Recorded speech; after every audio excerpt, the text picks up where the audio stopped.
This is my 98 Chevy K1500. Man, it's actually crazy the amount of changes we made in just 3 years. If somebody would have told me this is what my truck would be 3 years later, I'd have told you were insane.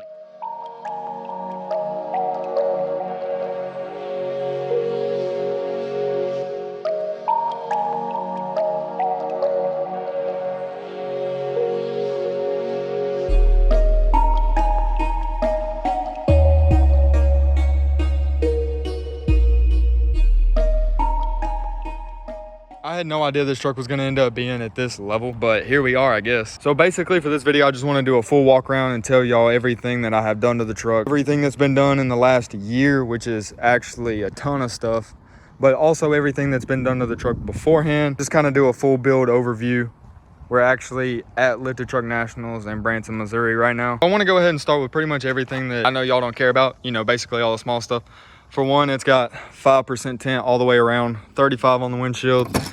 And we can start with the interior since it's extremely basic. Everything is stock pretty much, besides these blue lights. Everything's LED. That's white LEDs, dashes blue LEDs.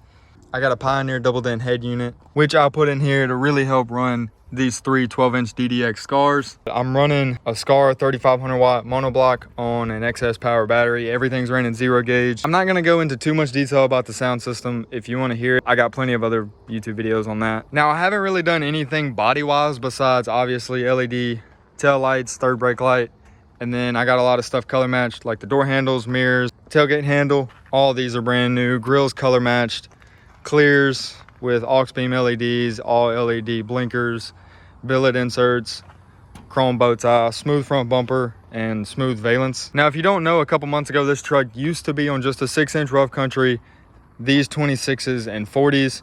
I had a 3-inch body lift to compensate for that, to kind of help me clear these. I left the 3-inch body on. Now, the things I did to kind of help hide the body lift, because I hate the way they look, obviously splash guards in the front fender.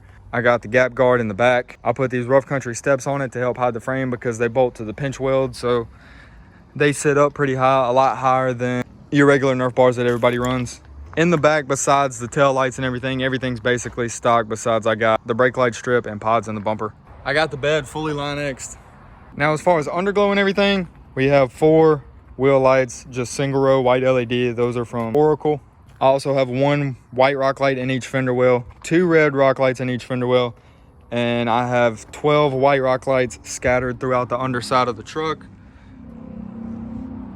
I'm sorry if it sounds like I'm kind of rushing through this video. My phone's about to die and I'm losing light, so I'm trying to get through it. Now, as far as the stuff I've already talked about, I don't think I've skipped over anything. More than likely, I'm gonna forget a thing or two in this video, but now we're about to get into everything that all you guys care about.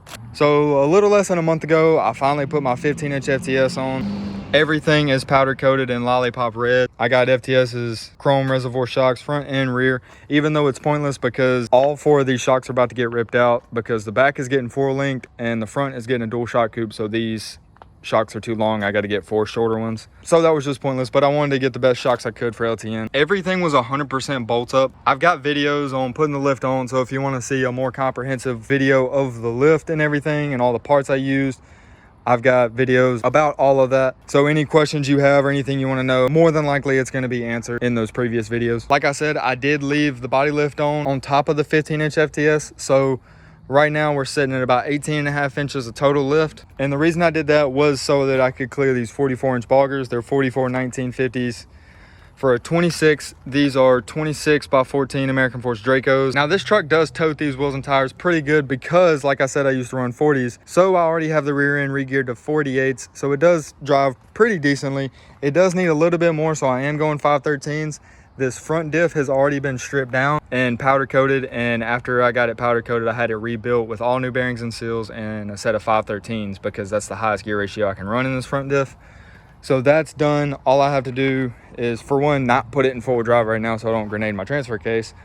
And for 2, go ahead and put a set of 513s in the rear so they'll match.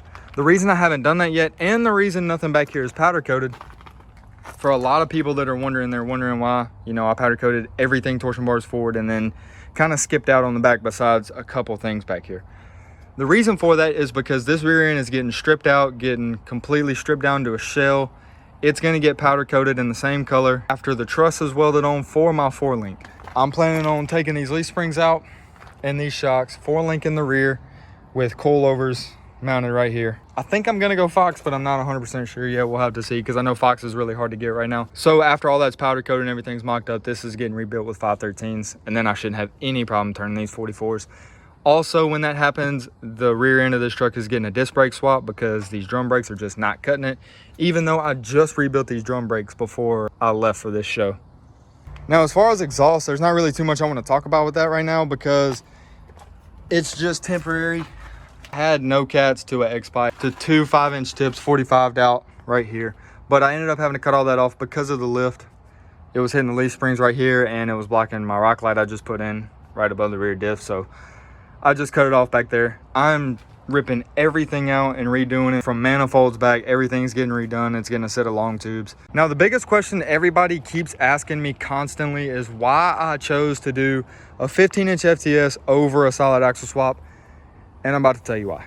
So to be honest, my thought process was there's a lot of OBSs on 44-inch Boggers this height or a little bit higher, you know what I'm saying? And I love all those trucks, but they're all solid axle, and I'm not taking anything away from a solid axle swap. I think it's a better option, to be honest. I'm not disagreeing with anything anybody is saying. I think they're stronger. I think they're cheaper. Not the way I would have done one, but they can be cheaper. I think they're more reliable. But the reason I ended up going with the 15-inch FTS is because this is the only one with it in the world right now. I've already talked to FTS. I haven't seen another one. They haven't sold another one, or at least the salesman I worked with that's been there for a while has never sold another one for the OBS generation GM trucks. Now, there could be other ones floating around out there, but as far as he knows, as far as I know, and as far as anybody I've talked to knows, this is the only one. That was the reason I did it. I wanted to just be different. I wanted to build something completely unique. I do prefer a solid axle swap. I'm not saying any of you guys are wrong. I wish I would have solid axled this one, but I just feel like the uniqueness of this one just makes it for me, and I think that's worth it. And it actually rides really good. When I put the lift on, I replaced everything you can imagine in the front end. The hubs, ball joints, tie rods, every bushing you can imagine, everything is brand new in this front end. Not only that, I also have a set of Cognito Pitman arm and idler arm braces to stiffen up the center link a lot. I'm also planning on building a set of Heim joint tie rods to stiffen up the bottom side of that center link. So I should have 0 plate and turn in this truck. Another thing I did to help just with the steering of these 44s is I put a PSC power steering pump in this truck with a red head steering gearbox.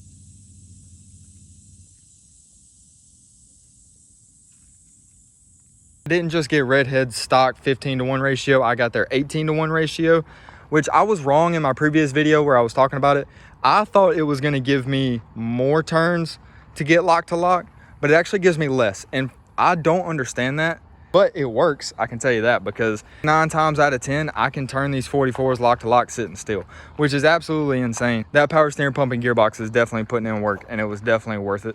So that basically just explains the front and how good that rides and what I did to prepare that. The rear is a little bit stiff, but like I said, I'm planning on 4-linking it, so I'm not too worried about that. Everything in the rear is temporary. The motor and trans is stock, and it does need a lot of body work, so those things are on my list. But right now, my lift feels half finished to me, so that has to get taken care of first. So we're nowhere near done with this truck. We've just started on the suspension and everything, but videos are gonna keep on rolling out. This truck is nowhere near done. I have tons of ideas and tons of plans ready for this truck, and it's just a waiting game. I can't do it all in a week, and that's what makes it enjoyable. Now, a lot of people wanted to know the prices of everything that I put on this truck. So as far as all the big parts, I'll give you the prices, just because I know a lot of people were actually really interested and wanted to know, because I know when you look on FTS's website, it doesn't even show the 15-inch. You can click on it, but it doesn't show anything.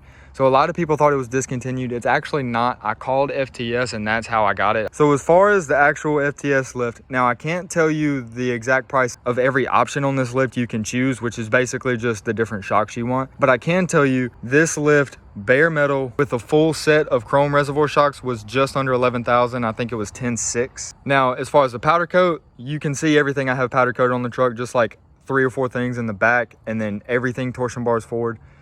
My powder coat shop charged me $1,100 for everything, including the front diff, like everything. That was $1,100. I got an amazing deal on that, and I know a lot of people don't get prices like that. So that was just me. That's just my specific shop. If you're planning on powder coat and everything like I did, it's gonna probably end up being a lot more than that, like I was expecting. As far as the wheels and tires, these wheels I bought last year. I paid just a little over $6,000 just for the wheels. The tires, those cost me $2,700. Okay, I don't know what happened, but for some reason my phone lost a couple videos out at Branson. We're back at my house now in Mississippi. But just totaling up the lift wheels, tires, and powder coat, it came out to a little over $20,000 just underneath the body of the truck. Now, obviously, that's not everything I had done to the truck. We also have everything brand new in the front end. You can imagine, like I was saying, the front diff's been rebuilt. That was a little over $1,000. The rear diff's about to get rebuilt the same way. The drive shaft was $400. So there's a lot of little odds and end pieces that really add up. That's just the total of all the big things. And obviously that doesn't include all the other stuff I was talking about either, with all the color match and the subs and everything like that. In total, with all that stuff, I'd say I have close to probably $30,000 in this truck. To be honest, that number's just gonna keep going up, like I said, with all the plans I have for this truck. But I'd say that's pretty much gonna do it. I know I've got to be forgetting something. So if I forget anything and I remember it before I post this video, I'll post it down in the comments. If you want to stay 100% up to date, go ahead and follow my Snapchat and Instagram. Those are always down in the description. Right after I do something, it's posted on one of those two. So go ahead and do that. I try to get videos out on YouTube as quick as possible. I'm really cracking down on top of that. Also, I'm actually really curious. Besides all the questions everybody might have, also down in the comments, drop what else you would do to this truck. Because like I said, you know, we're about to do the rear, couple things we're doing to the front. You know, we haven't touched the motor yet. You know, we haven't touched the body yet. Interior's still stock. So let me know what y'all would add to this truck from this point on. I think that would actually be a pretty cool thing to see down in the comments and give me a whole lot of insight as to what you guys like. So